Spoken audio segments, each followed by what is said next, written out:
როგორ დაიგეგმა ახალგაზრდა მასწავლებლის გიგა ავალიანის მკვლელობა და კიდევ რომელ ზალადობრივ ქმედებებში ფიგურირებენ ბრალდებულები ალექსანდრე გაბაშვილი, გიორგი რიკაძე, დემეტრე ჩიქოვანი. პროკურატურა გამოძიების მიერ გამოვლენილი ახალი გარემოებების შესახებ იტყობინება. თბილისის პროკურორის გიორგი მიქაიას თქმით, 2025 წლის სექტემბერში ალექსანდრე გაბაშვილმა ნია იმნაძისგან შეიტყო, რომ მან მათემატიკაში მომზადება დაიწყო გიგა ავალიანთან, რომელიც მისივე გადმოცემით ზედმეტ ყურადღებას იჩენდა. გამოძიების თანახმად გაბაშვილი დაუკავშირდა მეგობრებს გიორგი რიკაძეს და დემეტრე ჩიქოვანს, რომელთაც მომხდარის შესახებ უამბო. ამის შემდგომაც გიგა ავალიანზე ჯგუფური თავდასხმა გადაწყვიტეს და მისი ჯანმრთელობის მძიმე დაზიანება განიზრახეს. ამისნით ბრალდებულებმა დაადგინეს გიგა ავალიანის პიროვნება, შეამოწმეს მისი სოციალური ქსელი, საიდანაც გადმოტვირთეს ფოტო იმისათვის, რომ აღიქვათ და დაემახსოვრებინათ ვიზუალურად. გაარკვიეს სამუშაო და საცხოვრებელი ადგილის მისამართები, შეისწავლეს ავალიანის სამუშაო გრაფიკი, რა გზით გადაადგილდებოდა სამსახურიდან სახლში, შეარჩიეს განზრახვის შესრულების ადგილი და დაიწყეს თვალთვალი. 2025 წლის 29 სექტემბერს საღამოს საათებში ალექსანდრე გაბაშვილი,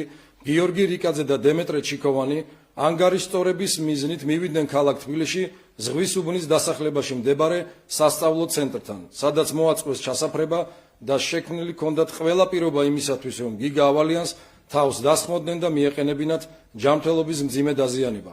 დაახლოებით 20 საათიდან 22 საათამდე პერიოდში ელოდებოდნენ ცენტრიდან გიგა ავალიანის გამოსვლას, თუმცა იმ დღეს მათგან დამოუკიდებელი მიზეზების გამო განზრახვის სისრულეში მოყვანა ვერ შეძლეს.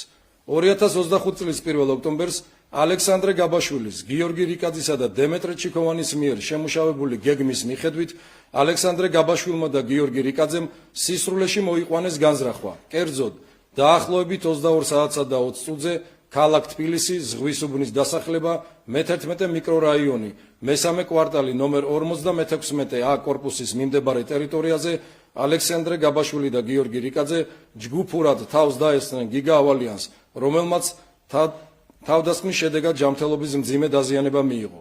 აღნიშნული შედეგად გიგა ავალიანი 2025 წლის 24 ოქტომბერს სამედიცინო დაწესებულებაში გარდაიცვალა. პროკურატურის ინფორმაციით სისხლის სამართლის საქმეზე მიმდინარე გამოძიების ფარგლებში გაბაშვილის, რიკაძისა და ჩიქოვანის მონაწილეობით სხვა დანაშაულებრივი ფაქტებიც გამოვლინდა, რომლის ამსახველი ვიდეო მასალა დღეს პროკურატურამ გაასაჯაროვა. კადრები უმძიმესია. გამოძიების თანახმად ისინი სხვა პირებთან ერთად მათთვის მიუღებელი პირების გამოვლენისა და დასჯის მიზნით ჯგუფურ ძალადობას აორგანიზებდნენ. ბრალდებულები შეთანხმებულები იყვნენ, რომ მსხვერპლები სისტემატურად უნდა შეერჩიათ. გიორგი რიკაძე, დემეტრე ჩიქოვანი, ალექსანდრე გაბაშვილი და სხვა პირები კომუნიკაციის სხვადასხვა საშუალებით თავად თითქოს და გოგონების სახელით წერდნენ შერჩეულ პირს, იტყუებდნენ გარეთ, ითანხმებდნენ წინასწარ შერჩეულ დროსა და ადგილას შეხვედრაზე, უსაფრთხებოდნენ და მათზე ჯგუფურად, ფიზიკურად ძალადობდნენ. დანაშაულებრივ ფაქტებს ისინი თავად იღებდნენ, კადრებს მობილურ ტელეფონებში ინახავდნენ და მიზნობრივ ჯგუფებში ავრცელებდნენ. 2025 წლის ზამთარში გიორგი რიკაძემ, ალექსანდრე გაბაშვილმა, დემეტრე ჩიქოვანმა და სხვა პირებმა იმ მოტივით, რომ თითქოს და 30 წლამდე მამაკაცი ერთ-ერთი მათგანის ახლობელ გოგონას სოციალურ ქსელის მეშვეობით წერდა, მისი დასჯა და დაშინება გადაწყვიტეს. ამ მიზნით 2025 წლის თებერვალში ღამის საათებში გიორგი რიკაძემ, დემეტრე ჩიქოვანმა, ალექსანდრე გაბაშვილმა და სხვა პირებმა დაზარალებული მოტყუებით მიიყვანეს ქალაქ თბილისში, დიდ დიღომში, მესამე მიკრორაიონში, მე-20 კორპუსის მიმდებარე ტერიტორიაზე და სხეულის სხვადასხვა არეში ხელფეხის მრავალჯერადი დარტყმით ფიზიკურად გაუსწორდნენ მას, ხოლო ძალადობის პროცესი მობილური ტელეფონით გადაიღეს. ასევე 2025 წლის ზაფხულში ქალაქ თბილისში, დიდ დიღომში, მესამე მიკრორაიონში 21 კორპუსის მიმდებარე ტერიტორიაზე გიორგი რიკაძე და ალექსანდრე გაბაშვილი სხვა პირებთან ერთად სხეულის სხვადასხვა არეში ხელფეხის მრავალჯერადი დარტყმით ფიზიკურად უმოწყალოდ გაუსწორდნენ წინასწარ შერჩეულ მსხვერპლს, ხოლო ძალადობის პროცესი ასევე მობილური ტელეფონით გადაიღეს. როგორც პროკურატურაში გამართულ ბრიფინგზე ითქვა, ერთ-ერთი ძალადობრივი ეპიზოდის ამსახველი ვიდეო რიკაძისა და ჩიქოვანის მობილურ ტელეფონებში ინახებოდა. იმავე მიზნითა და მოტივით 2025 წლის თებერვალში გიორგი რიკაძე, დემეტრე ჩიქოვანთა და სხვა პირებთან ერთად ერთ-ერთი კორპუსის სადარბაზოში მათთვის მიუღებელი პიროვნების დასჯისა და დაშინების მიზნით თავს დაესწრნენ წინასწარ შერჩეულ მსხვერპლს, სხეულის სხვადასხვა არეში ხელფეხის მრავალჯერადი დარტყმით ფიზიკურად გაუსწორდნენ და სიტყვიერი შეურაცხყოფა მიაყენეს მას, ხოლო ძალადობის პროცესი მობილური ტელეფონით გადაიღეს.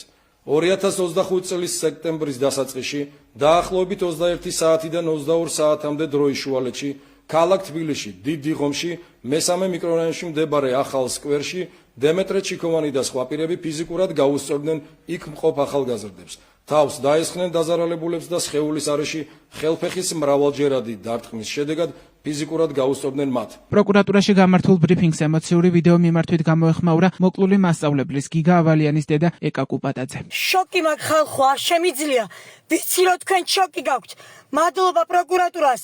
რატო ითმენდით ამას დიდიღომში? რატო ითმენდით ამას? სხვას რო ხმა მოეღო, ჩემი შვილი არ მოკვდებოდა. იმ დალეწილი ხალხის მშობლებო, რატო გეძინათ? მე ვიცოდი როგორი შვილი მყავდა. ამიტომ არ დავიხია უკან. მე გადავარჩინე ჩემი ყვირილით თქვენი შვილები და ხალხო მადლობა თანადგომისთვის, მაგრამ იმგენმა რატომ არ იყვირეს? ხო გადარჩებოდა ჩემი გიგა. პროკურატურაში გამართული ბრიფინგის შემდგომ პირველ კომენტარს აკეთებენ დემეტრე ჩიქოვანის დედა სოფო ძნელაძე და ალექსანდრე გაბაშვილის მამა ალექსანდრე გაბაშვილი. მათთან სატელეფონო ინტერვიუ TV პირველმა ჩაწერა. ამ კადრებში, რაც პროკურატურამ დღეს გვაჩვენა, ერთადერთ ვიდეოში, სკვერის ჩხუბის ვიდეოში არის ჩემი შვილი, ღია სკვერში, სადაც არის ჩხუბი. დანარჩენ ჩხუბში, სადაც წერია ერთი ეპიზოდია თუ არ ვცდები, სადაც დემეტრე ჩიქოვანი წერია. დემეტრე იმ ჩხუბში არ არის. ეს არის აბსურდი. ეს არის უბრალოდ ბუნებაში რომ არ არსებობს ისეთი ბრალდება. დემეტრე ჩიქოვანის ტელეფონიდან არავითარი ვიდეო არ არის ამოღებული. ეს არის შურისძიება კონკრეტულად პროკურატურის მხრიდან ჩემს ოჯახზე. იმ სკვერში იყო ჩვეულებრივი საყოფაცხოვრებო ჩხუბი. არ ვიცი რასთან დაკავშირებით მოხდა ჩხუბი, მაგრამ დავინახე სკვერში გოგოები, ბიჭები და უამრავი ხალხი. სახე დაფარული ქონდა, მე რაც დავინახე, მაგრამ ახლა ჩემი შვილია და ვიცანი.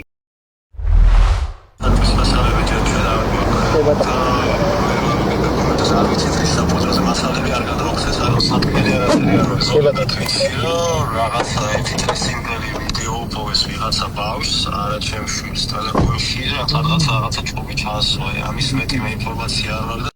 ალექსანდრე გაბაშვილსა და გიორგი რიკაძეს გიგა ავალიანის სისხლის სამართლის საქმეზე ბრალდება ჯგუფურად ჩადენილი ჯანმრთელობის განზრახ მძიმე დაზიანების ფაქტზე წარადგინათ, რამაც სიცოცხლის მოსპობა გამოიწვია. რაც შეეხება სხვა ძალადობრივ ეპიზოდებს, მათ ჯგუფური მოქმედების ორგანიზებას და მასში მონაწილეობას ედავებიან, რასაც თან ახლავს ძალადობა. სასჯელი 14 წლამდე ვადით თავისუფლების აღკვეთას ითვალისწინებს. დემეტრე ჩიქოვანს გიგა ავალიანის სისხლის სამართლის საქმეზე წარდგენილი აქვს ბრალი, რომელიც ჯგუფურად ჯანმრთელობის განზრახ მძიმე დაზიანების მომზადებას გულისხმობს. ჩიქოვანს სხვა დანაშაულებრივ ეპიზოდებზე ჯგუფური მოქმედების ორგანიზებასა და მასში მონაწილეობას ედავებიან, რასაც თან ახლავს ძალადობა. ეს მუხლი 9 წლამდე ვადით თავისუფლების აღკვეთას ითვალისწინებს. პროკურატურის შუამდგომლობის საფუძველზე სამივე ბრალდებულს აღკვეთის ღონისძიებად პატიმრობა აქვს შეფარდებული. საქმეზე გამოძიება გრძელდება.